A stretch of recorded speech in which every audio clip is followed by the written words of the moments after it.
There's a method that made warriors in ancient Japan master their craft faster than anyone alive today. A method so powerful it became the foundation of every elite samurai school. They called it Kaizen, continuous improvement, a way of training that turns every failure into fuel and makes mastery inevitable. Today, you'll learn exactly how it works and how to apply it to anything you want to learn, twice as fast as everyone else. But there's a warning. Once you understand this method, you can never go back to being average. Let's begin. Chapter 1. The Broken Apprentice. There was a swordsman named Renji. Talented, fast, ambitious. He wanted to master the katana. He practiced every day, copying his master's moves, but after years of training, he still made the same mistakes. His grip slipped, his strikes missed, his progress stalled. The harder he trained, the more frustrated he became. He thought effort alone would bring mastery, but effort without structure is chaos. His master, an old warrior named Mushin, watched him struggle.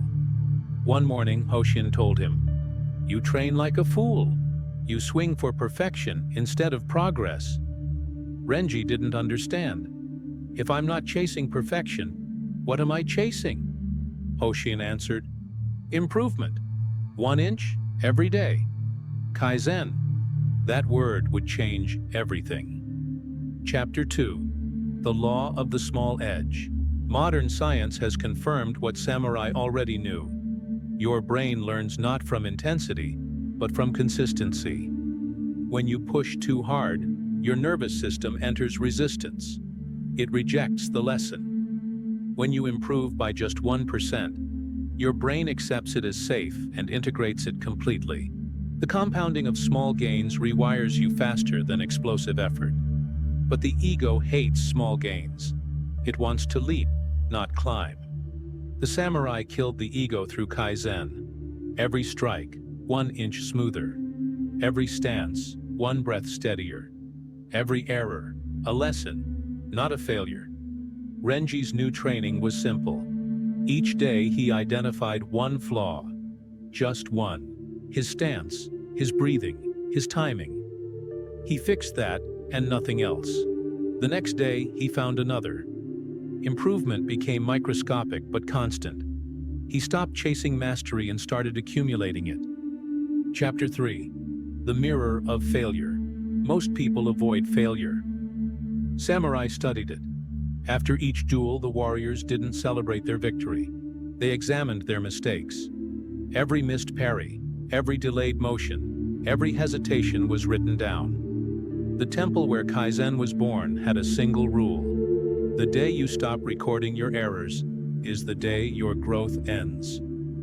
Renji started keeping a failure scroll. Every night before sleep, he wrote one line. "I lost focus on the 3rd strike.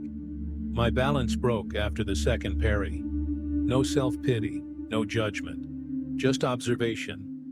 The brain treats awareness as correction. A Harvard neuroscientist studying neuroplasticity found that when you consciously name an error, the brain's learning circuits activate the same way as if you'd already corrected it. Samurai discovered this centuries earlier. The scroll of failure was their laboratory of mastery. Within weeks, Renji noticed something strange. His mistakes changed shape. They became subtler, rarer. The sword began to feel lighter. His movements started correcting themselves before he could even think. The mirror of failure was polishing his mind. Chapter 4. The Silent Repetition. Western training glorifies variety. New workouts, new routines, new hacks. Samurai understood that repetition, not novelty, forges mastery. They repeated the same movement thousands of times until it became invisible. But not mindless repetition. Conscious repetition. Each stroke performed with absolute attention. The purpose was not to train the body, but to dissolve the boundary between body and mind. Renji practiced a single cut every morning. The same swing, same rhythm, same breath. At first, it was tedious. Then it became hypnotic. Then transcendent. The practice stopped feeling like effort. The repetition itself began to teach. Modern researchers call this the autotelic loop. When a skill is repeated with presence, the brain releases dopamine for each tiny improvement, reinforcing the loop automatically. You no longer need motivation. The work itself becomes the reward. By the 30th day, Renji could feel the edge of his blade align perfectly with his breath. He was no longer doing the movement was doing him. Chapter 5. The One Breath Rule. Kaizen isn't about working harder. It's about removing friction. Mushin taught Renji the rule of one breath. When you feel resistance to practice, don't argue with it.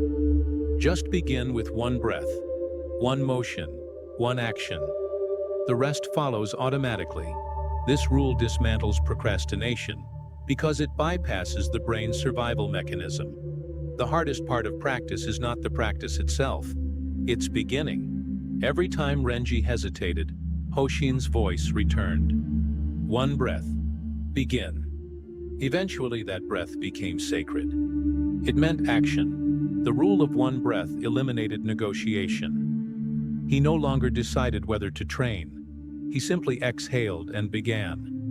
A behavioral scientist at Yale proved that when you reduce the starting condition of a task to a single micro-action, the likelihood of execution increases by over 70%. The samurai didn't need studies.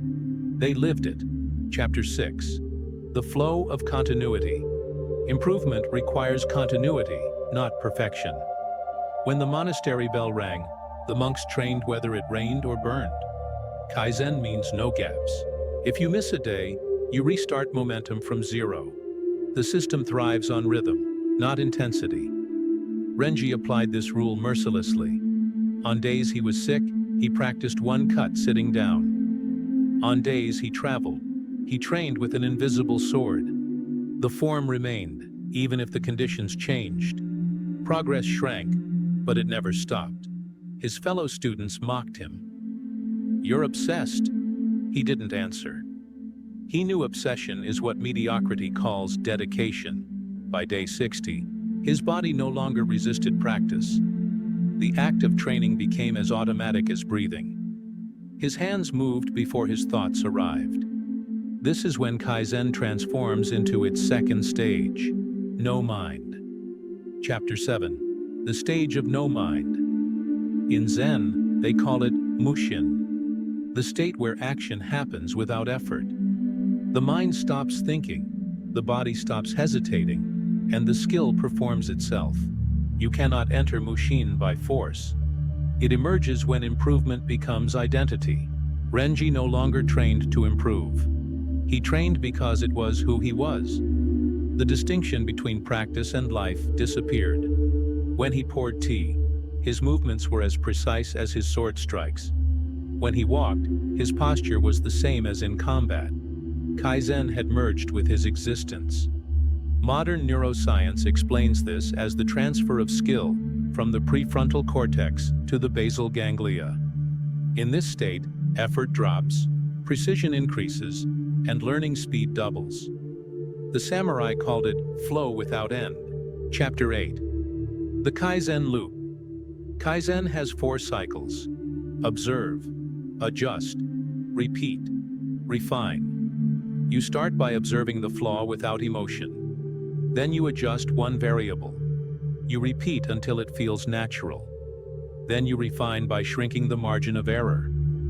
Once the refinement is complete, you begin again from a higher baseline. The loop never ends. Mastery is infinite recursion.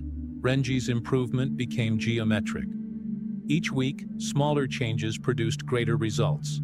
A fraction of correction produced exponential growth. The paradox of Kaizen is that the closer you move to perfection, the less effort you need to reach it. A Japanese engineering firm that built cars using this same principle found that reducing daily errors by 1% improved total performance by 40% within a year. The samurai didn't invent Kaizen as philosophy. They built it as a weapon. Chapter 9. The Unseen Mastery. After 90 days, Mushin called Renji to the dojo. Show me what you've learned. Renji bowed. He drew his sword and performed a single cut. Silent, effortless, perfect. The old master nodded. Do you know what you just did? Renji said nothing. Mushin smiled. Good. When you stop knowing, you've mastered it. That was the moment Renji understood. Mastery isn't when you can perform perfectly. It's when you no longer recognize the line between you and the practice. Kaizen erases that line. You don't master the skill masters you. The samurai who lived by Kaizen became legends not because they were superhuman, but because they had eliminated resistance, failure, and hesitation from the process.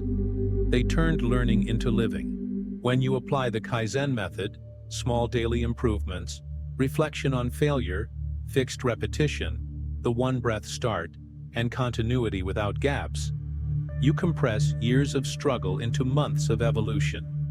You master faster because you stop breaking the rhythm. This is the ancient samurai method to master any skill in half the time. Not through harder work, but through smaller steps done without end. When you hear people say, "That's not normal," understand what it means.